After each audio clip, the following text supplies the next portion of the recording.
The truth did not surface all at once.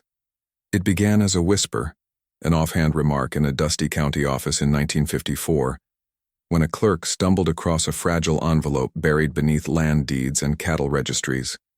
The paper was brittle, its edges yellowed like parchment left too close to the sun, but the handwriting was unmistakable. Evelyn Hawthorne, dated 1928. Inside lay a medical record, a signature from a midwife long dead, and a single line that contradicted everything the Hawthorne family had sworn for decades. The clerk didn't understand the weight of what he'd found, but those who knew the Hawthornes, those who'd lived under their shadow, would have felt a quiet tremor, because nothing about that family had ever been simple.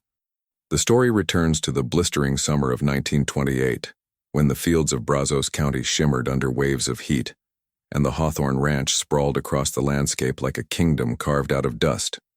Evelyn Hawthorne, 19, delicate and restless, moved through this world like a ghost trying to remember who she was supposed to be. Everyone said she looked like her mother, Margaret, pale as porcelain, posture rigid as the oak wardrobe in the parlor. But where Margaret thrived on decorum and control, Evelyn felt caged by it. She longed for something undefined, something that lived beyond the boundaries of their white-fenced property, where the air felt less heavy and a young woman's thoughts could drift without being judged. She first saw Isaac Miller near the pecan grove that separated the main house from the workers' quarters. He was repairing a fence line, his shirt damp with sweat, his hands steady.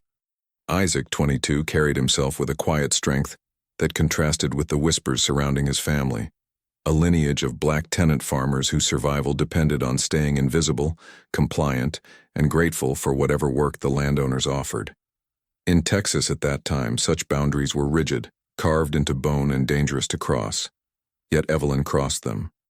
Their conversations began subtly. A comment about the weather, a question about the grove, a borrowed book she pretended to misplace so she could return it.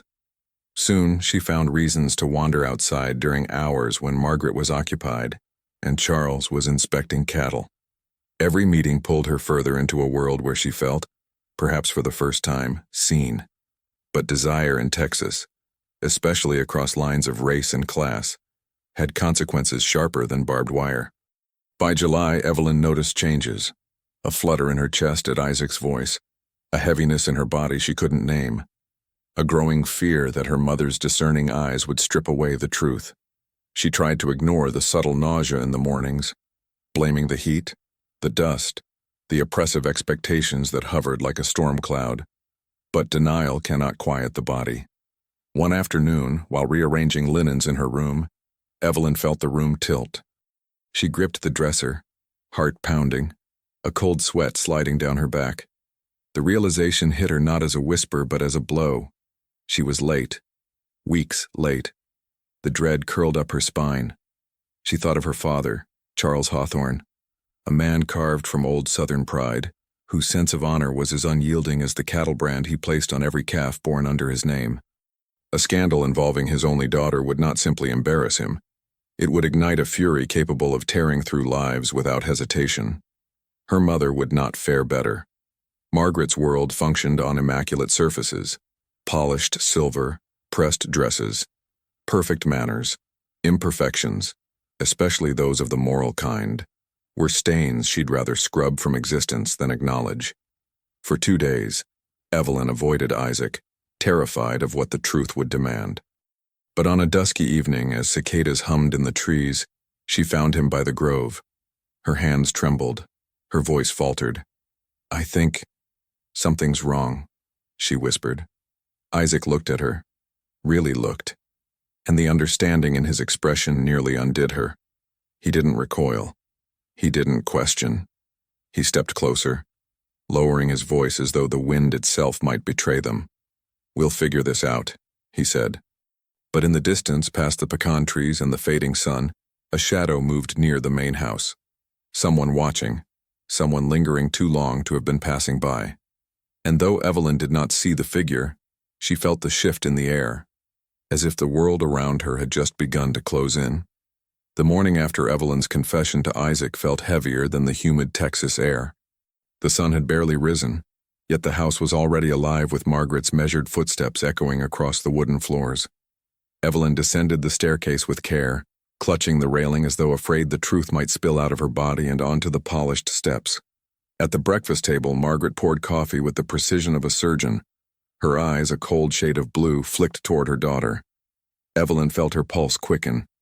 She wondered, irrationally, desperately, whether her mother could see the secret in her face. "You look pale," Margaret observed. "You should rest more. Young women who idle too long in the heat lose their composure." The pause was deliberate. Margaret was a master of unspoken judgments. Evelyn forced a smile, but her stomach knotted. The scent of bacon and hot bread made her nauseous, and she pushed her plate away. Margaret's gaze sharpened. Across the table, Charles Hawthorne lowered his newspaper. His expression was carved in stone, stern yet calculating. He studied Evelyn for a moment too long, as if searching for a hairline crack in porcelain. "You've been wandering off a great deal," he said. "A young lady should be mindful of her reputation." There it was, a warning disguised as fatherly concern. Evelyn excused herself and fled to the veranda. Outside, the cicadas buzzed a relentless chorus, and the air shimmered with heat. She pressed a hand to her abdomen, imagining a faint flutter beneath her ribs. Too early to feel life, yet impossible not to sense the gravity of what was happening inside her. The world felt suddenly smaller. Later that afternoon, Isaac found her behind the smokehouse where the scent of mesquite clung to the wood. His shirt was streaked with dirt from repairing a well pump, and his face carried the weariness of someone battling forces larger than himself. "What did they say?" he asked. "Nothing," she whispered. "But they're watching me." Isaac's jaw tightened. He knew what that meant. Families like the Hawthornes always watched when something threatened their order. And a child born from forbidden love was not a threat. They would see it as contamination. "We need a plan," Isaac said. "Somewhere you can go, someone who can help." But the nearest town was ruled by the same unspoken laws. The churches, the sheriff, the midwives, every institution bent toward protecting families like hers, not saving girls like Evelyn. "Isaac, if they find out—" Her voice cracked. "They won't," he promised. "I won't let anything happen to you." But the promise felt fragile, almost naive, against the weight of the world pressing down on them. That night, voices rose in the parlor, Charles speaking low and tense, Margaret responding in clipped tones. "She's distracted, Charles. Moody." "Something isn't right," Margaret said. "You think she's hiding something?" "I think she's involved with someone she shouldn't be." Evelyn froze in the hallway, breath caught in her throat. Charles's voice hardened. "If there's a threat to this family's standing, I'll put an end to it. I won't allow gossip to stain what we've built." Those words, sharp as steel, burrowed into her bones. She retreated to her room, hands trembling. As she closed the door, she caught sight of herself in the mirror, a pale reflection, eyes wide with fear. She no longer recognized the girl staring back. Days passed under a cloud of suspicion. Margaret monitored her meals. Charles questioned her whereabouts. Whispered conversations ceased when she entered a room. The air tasted of surveillance. And yet, amidst the tightening noose, Evelyn found small pockets of defiance. She met with Isaac at dawn near the creek where mist curled over the water and the world felt briefly theirs. She told him about the growing tension inside the house. "They suspect something," she said. "I'm sure of it." Isaac's face darkened. "Let me talk to my uncle in Navasota. He knows people who don't answer to your father." But before he could say more, a rustling came from the brush. A figure slipped behind a tree. Isaac stepped forward, but whoever it was disappeared into the shadows. Someone had been listening. That evening, after supper, Margaret told Evelyn to sit. Her tone left no room for refusal. "You've lost weight. You're fainting. You avoid meals. This is not acceptable." Margaret's eyes narrowed. A mother knows when her daughter is lying. Evelyn's throat went dry. Margaret leaned forward, voice cutting. "Tell me what you've done." Evelyn stared at her hands, unable to force a word through her tightening chest. Margaret exhaled slowly, a sound like a blade leaving its sheath. "We will get to the bottom of this," she said, "one way or another." And somewhere deep in the house, a door creaked, a soft, slow sound, as though someone else had been waiting for this moment all along. The heat thickened in August, settling over the Hawthorne ranch like a heavy quilt no one could throw off. Evelyn felt it pressing against her skin, seeping into her lungs, tightening around her whenever she crossed a room under her mother's scrutinizing gaze. The household moved with a strange tension, quiet, watchful, expectant. Then, one evening, Margaret announced with unsettling calm, "I have hired someone, a woman of discretion. She will help restore order." Margaret's smile was too thin, too rehearsed. Her name was Mrs. Davenport, a woman in her late 40s with a face smoothed by practiced neutrality. Her clothing was plain, her posture impeccable. She arrived with a small leather case, locked with a brass clasp that clicked sharply when she opened it, an unnerving sound in the hush of the parlor. Evelyn felt a chill. Something about Mrs. Davenport reminded her of old oak trunks in the attic. Stiff, sealed, hiding things better left untouched. Charles greeted the woman with a nod that conveyed more authority than courtesy. "You come with the highest recommendations," he said. "We expect your full confidentiality." Mrs. Davenport met his gaze without flinching. "Of course. That is precisely why I am here." Evelyn's stomach twisted.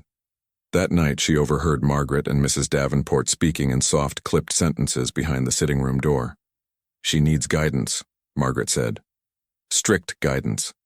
"And the matter? Should it be confirmed?" Mrs. Davenport asked. A pause. Then Margaret's voice, cold and decisive. "Handled." Quietly. The word lodged itself in Evelyn's chest like a thorn. The next morning, Mrs. Davenport inspected Evelyn with the detachment of someone appraising livestock. She asked intrusive questions about Evelyn's appetite, her routines, her sleep. Then she pressed 2 fingers lightly to Evelyn's wrist, as if reading her pulse for something beyond mere health. "You are under strain," she said calmly. "Your mother believes you lack discipline." Evelyn swallowed back the rising ache in her throat. "I'm not—" Mrs. Davenport raised a hand. "You do not need to explain. We will keep you comfortable and safe." Safe. The way she said it made the word feel like a cage. By mid-afternoon, Margaret ordered that Evelyn stop riding, stop walking alone, stop venturing beyond the veranda. "You need rest," she insisted. But the restrictions were too exact, too intentional. They were not protecting her, they were containing her. That evening, Evelyn slipped from her room and rushed across the field to the pecan grove. Breathless, anxious, she found Isaac waiting. "They brought someone," she said. "A woman, Mrs. Davenport. She's here to restore order. Whatever that means." Isaac's brow furrowed. "I've heard the name." Evelyn looked up sharply. "You know her?" "Not personally, but some of the workers talk. She's been at other ranches. Families who needed things kept quiet." A cold wind seemed to cut through the heat of the grove.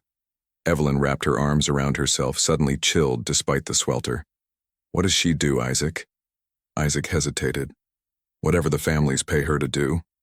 The implication struck Evelyn harder than any raised voice or parental threat. Her mind flashed with all the stories she'd heard whispered in town. Young girls sent away, babies vanishing with forged papers, the polite smiles of wealthy families who insisted nothing improper had happened. "I can't stay here," she whispered. "They'll take the baby, they'll lie, and no one will stop them." Isaac stepped forward, gripping her hands. "I won't let them hurt you, but we need to be careful. Someone's been watching. I saw him again, near the barn. I think it's one of your father's men." Fear washed through her. "Then we have to leave soon," Evelyn said. "Before they—" A sudden wave of pain tightened around her abdomen. She gasped, doubling over. Isaac caught her. "Evelyn?" "It's nothing, just a cramp." But her voice trembled, betraying her. He helped her sit beneath the pecan tree's sprawling branches. The shade offered little relief, and the world pulsed around her in slow, dizzying throbs. "We should get help," he said. "No," she whispered. "Not her. Not Mrs. Davenport." Evelyn clutched Isaac's hand until the worst of the pain passed. But something in her expression changed, an understanding she could no longer run from. Time was closing in on her, as surely as her family's plans. Isaac pressed his forehead to hers, his voice rough. "I won't let them take your child, I swear it." But even as he spoke, the rustle of footsteps approached from the grove's edge. Evelyn froze. Mrs. Davenport stepped from the shadows, calm, composed, her eyes unreadable. She looked not at Isaac, but directly at Evelyn. "My dear," she said softly, "you should not exert yourself. Your mother worries." Her gaze lingered on the way Evelyn's hand clutched her abdomen, and for the first time, Mrs. Davenport allowed the faintest sliver of a smile to curve across her lips, a smile that suggested she knew far more than she ought to know. The late summer heat pressed down like a fever as Evelyn's world narrowed to the confines of the upstairs bedroom Margaret had prepared for her. The drapes were always half drawn to keep out unnecessary light, and Mrs. Davenport moved through the room with quiet authority, adjusting pillows, monitoring Evelyn's meals, and writing careful coded notes in a small leather-bound book. No one explained why the bedposts had been fitted with rails. No one explained why the door now clicked when it closed, as if fitted with a lock on the outside. Evelyn understood without being told. Isaac had once promised her safety, but safety, as she now learned, was a word that meant something different to everyone. To Charles and Margaret, safety meant silence. Silence that protected the family name and erased anything that might endanger it, and Mrs. Davenport was their instrument. One evening, as the sun bled across the sky, Evelyn felt the first unmistakable tightening across her belly. Pain shot through her abdomen, sharp and sudden. She cried out before she could stop herself. Mrs. Davenport appeared at once, her steps swift but eerily calm.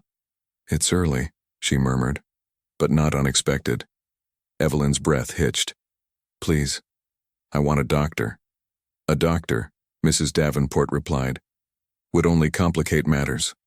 Margaret entered the room then, hands clasped, expression a careful blend of worry and control. "Evelyn," she said, "you must trust that we are doing what's best for you." "For me?"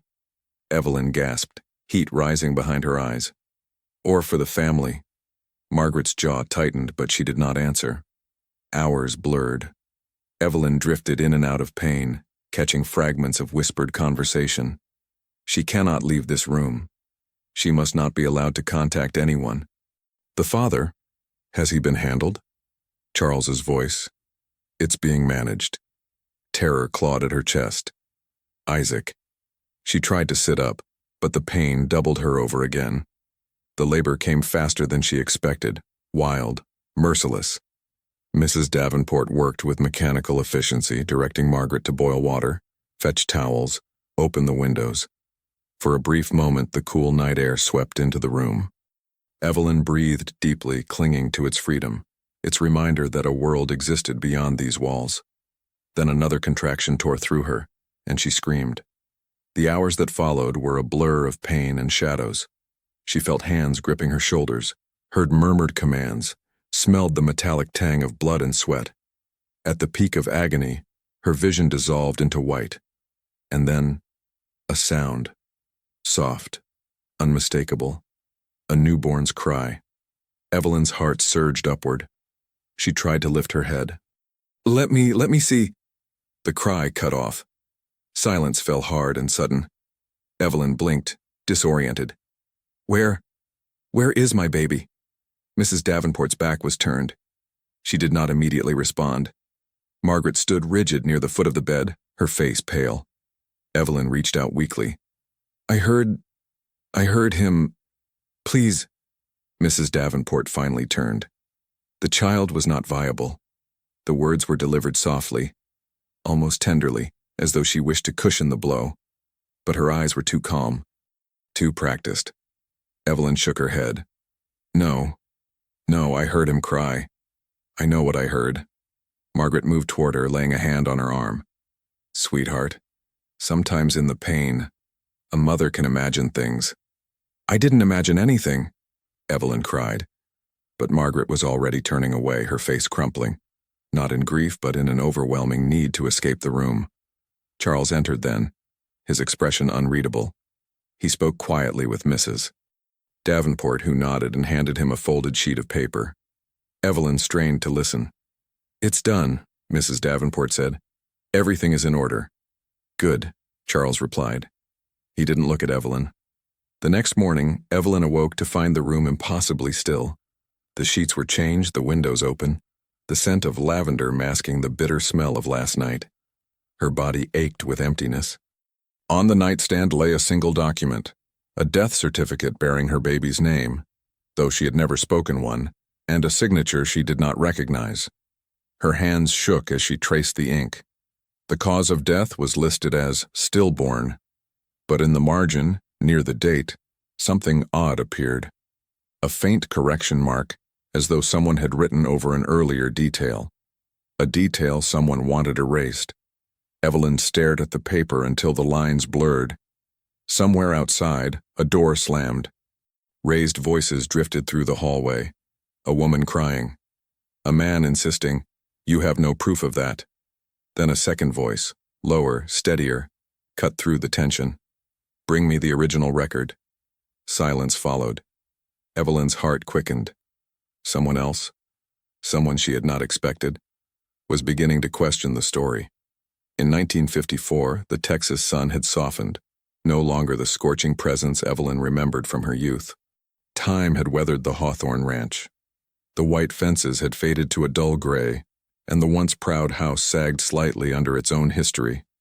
Dust lingered in corners, where memories clung as stubbornly as cobwebs. The county clerk who discovered the forgotten envelope had unknowingly disturbed a sleeping ghost. When the records were forwarded to the courthouse for verification, murmurs began to ripple through Brazos County. Soft at first, then louder, as the pieces refused to fit the story the Hawthornes had told for decades. A medical form dated August 1928, a signature from Mrs. Lenora Davenport, and an annotation, light, almost erased, where stillborn had once looked very different. Evelyn, now in her mid-40s, had returned to the ranch only once after leaving it behind in 1930. She had sworn never to step foot on the land again, but the letter she received from the county records office shattered that distance. It contained copies of the documents she had begged for in her youth, documents the Hawthornes insisted never existed. She held them now, trembling.